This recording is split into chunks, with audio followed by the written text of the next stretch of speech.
Hello everyone, এই ভিডিওতে আমরা দেখব হচ্ছে HTML এর সাহায্যে কিভাবে একটা ছবিকে আমরা আমাদের ওয়েবসাইটে শো করতে পারি। সেই ক্ষেত্রে ছবিটা হতে পারে আমাদের কোনো ফোল্ডারের মধ্যে রয়েছে বা অনলাইন থেকে নেওয়া। তো আমরা আজকে দেখব প্রতিটা ক্ষেত্রেই যদি ছবিটা অনলাইন থেকে নেওয়া হয় বা হচ্ছে আমাদের ফোল্ডারের মধ্যে থাকে, সেক্ষেত্রে আমরা ছবিটাকে কিভাবে ইউজ করব। তো প্রথমে হচ্ছে আমরা একটা ফাইল ক্রিয়েট করে নিব। নাম দিলাম basic3.html। এখন হচ্ছে আমরা ইমেজ অ্যাড করার আগে কিছু হেডিং দিয়ে রাখি যাতে ওয়েবসাইটটা শো করে বা আমাদের ওয়েবসাইটটা কাজ করছে কিনা দেখতে পারি। সেক্ষেত্রে আমরা হেডিং দিলাম হচ্ছে ইমেজ, সেভ করে নিলাম। এটাকে যদি আমরা ওপেন উইথ লাইভ সার্ভার দেই, দেখতে পাচ্ছি যে আমাদের ওয়েবসাইটে ইমেজ শো করতেছে। এখন আমরা হচ্ছে আমাদের এই ফোল্ডারটিকে দিকে যাব। আমরা যদি আমাদের এখানে ফোল্ডারের দিকে যাই, এটা হচ্ছে আমাদের ফোল্ডার এবং এখানে হচ্ছে আমাদের সবগুলো HTML কোড লেখা আছে। এখন এখানে আমাদের আরেকটা ফোল্ডার রয়েছে, সেটা হচ্ছে ইমেজ ফোল্ডার। আর এখানে আমাদের ফোল্ডারের মধ্যে একটি পিক আছে যেটার নাম হচ্ছে pc.jpg। এখন আমরা দেখব যখন আমাদের একটা ইমেজ ফোল্ডারের আর অন্য একটা ফোল্ডারের ভিতর থাকে তখন কিভাবে ইউজ করব, আর সেটা যখন মানে সেম ফোল্ডারের মধ্যে থাকে সে তখন সেটা কিভাবে ইউজ করব।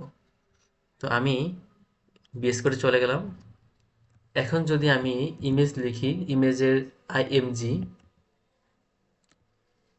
এবং সোর্স src ইকুয়াল, এবং আমাদের ডাবল কমার মধ্যে যদি আমরা ইমেজের নামটা লিখি, যেহেতু pc.jpg এখানে দেখা যাচ্ছে দুইটাই হচ্ছে, এটা হচ্ছে আমাদের সেম ফোল্ডার, এর জন্য আমরা যদি এখানে পিসি pc.jpg লেখার আগেই হচ্ছে আমাদের এখানে শো করছে, আমরা এটা ক্লিক করে নেব এবং অল ট্যাব দিয়ে হচ্ছে বাকিটা নিয়ে নেব। এখানে অল্টের মধ্যে এ পার্সোনাল কম্পিউটার লেখা। অল্ট হচ্ছে এটা ইউজ করা হয় হচ্ছে আমাদের যদি কখনো ছবিটা কাজ না করে সেক্ষেত্রে ছবিটার মধ্যে কি ছিল সেটা বোঝার জন্য। যদি আমাদের এই ছবিটা না শো করে তাহলে এই ছবিটার মধ্যে যে একটা কম্পিউটার ছিল বা কিছু একটা ছিল এরকম একটা রিটেন পার্ট উঠবে আর কি। তো এটা আমরা কন্ট্রোল এজে সেভ করে নিলাম। এখন যদি আমি হচ্ছে আমাদের এটাকে রিফ্রেশ করি তখন দেখতে পাচ্ছি যে আমাদের pc.jpg যে ছবিটা ছিল সেটাই দেখা যাচ্ছে। এখন আমরা চাচ্ছি আমাদের ফোল্ডারের মধ্যে t.pj এই ছবিটা ইউজ করব। সেক্ষেত্রে আমরা কিভাবে ইউজ করব, এটা কিন্তু আমাদের আরেকটা ফোল্ডারের মধ্যে, এটা হচ্ছে সেম ফোল্ডারের মধ্যে নয়। সেক্ষেত্রে কি করতে হবে, সেই ক্ষেত্রে বিএস করে চলে গেলাম। Same image source equal double কোমার মধ্যে লিখতে হবে হচ্ছে ফোল্ডারের নাম কি ছিল, ইমেজ। এখানে কিন্তু অটোমেটিক শো করছে, তো আমি এটা সিলেক্ট করে নিলাম। এখন ইমেজের মধ্যে কোন ছবিটা, আমরা কি t.jpg ইউজ করবো না 2.jpg ইউজ করবো, আমরা t.jpg ইউজ করবো, এটা ক্লিক করে নিলাম। তো আমরা হচ্ছে ফোল্ডারের মধ্যে ইমেজটা রাখলাম। এখন হচ্ছে আমাদের অল্টের মধ্যে এই ট্রি দেখা যাচ্ছে, তো এটা ম্যাটার করে না যদিও এখানে ট্রি ইমেজ নেই। তো আমরা হচ্ছে এটা আগে ট্যাব দিয়ে রেখে দিলাম, এটা কোনো ম্যাটার করবে না।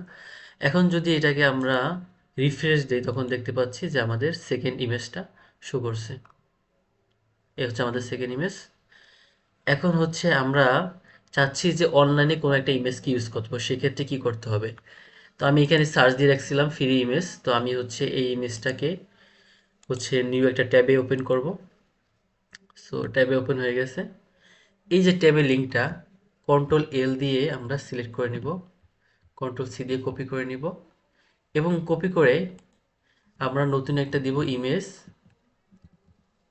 সোর্স, এই ডাবল কমার মধ্যে হচ্ছে আমরা লিঙ্কটা দিয়ে দেব।